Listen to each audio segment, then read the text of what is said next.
supplies, and American consumers are paying far less at the pump. And so that's going to be our focus. And take a look at the average in California. It's helping drive up the national average for the second week in a row. Meanwhile, you have OPEC looking to cut production. Some analysts say oil could climb to $100 a barrel once again. The head of Saudi Aramco warning the world should be worried because global supply is so tight. Maria? All right, Grady, thanks very much. Grady Trimble with the latest there. Joining us right now is Lipow Oil Associates President Andy Lipow. Andy, great to see you. Your reaction? Well, first of all, if the minister from Saudi Arabia thinks that oil supplies are so tight, then they should not be considering up to a 1 million barrel a day cut at their meeting tomorrow. It is true that supplies are tight. We're seeing inventories around the world continue to decline. In fact, gasoline inventories on the West Coast are at a 10-year low, and in the Midwest, gasoline inventories are at a 30-year low. Dagan, jump in. Andy, what about the policy response? I was looking down in Florida as one example, and this was a planned gasoline tax holiday, but it went into effect on October the 1st in Florida. And when you have tight supplies, particularly in Florida after Hurricane Ian and runaway inflation, how does encouraging and giving incentives to people to use more gasoline, how does that make any policy sense?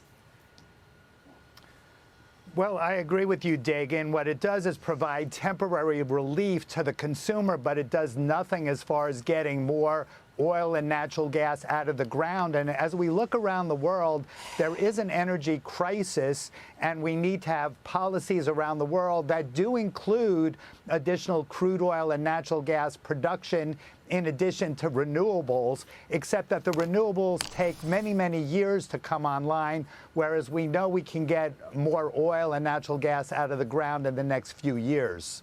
Well, Andy, I mean, the White House does not seem concerned about tomorrow's OPEC Plus meeting. OPEC potentially will announce cutting production by 1 million barrels a day. The White House Press Secretary Karine Jean-Pierre said the focus is lowering prices for the American consumer instead, but that's not what a cut in production would do. What are you expecting from the meeting tomorrow? Well, I do expect they're going to announce a 1 million barrel a day cut in their production quota. But one thing we should keep in mind is that they're already 3.6 million barrels a day below their production quota. So I believe that the actual loss of production is going to be closer to 300,000 barrels a day. And that's going to be borne by Saudi Arabia and the United Arab Emirates, as most of OPEC Plus just simply hasn't been able to restore production since the pandemic began. What about the West Coast? I mean, high gasoline prices not affecting not only the West Coast. The average price for a gallon of gas in Illinois this morning is up to $4.21. Why are we seeing these differences across the country? Well, first, if we look at the West Coast, as Grady pointed out, we had a number of refineries that had both planned and unscheduled outages. The good news is that by mid-October, 3 of those refineries are going to return to service. In the Midwest, we actually had a fire at the largest refinery outside of the Chicago area, and then an explosion at a refinery in Toledo, Ohio, that's going to keep that refinery down into the new year. So supplies are very, very tight in Chicago. Resupply can come from the Gulf Coast, except it takes several weeks to get there through the pipeline system. And as a result, we've seen both in Illinois and in Ohio, prices have been spiking over the last several weeks. And do you expect the spike to continue as the weather gets colder?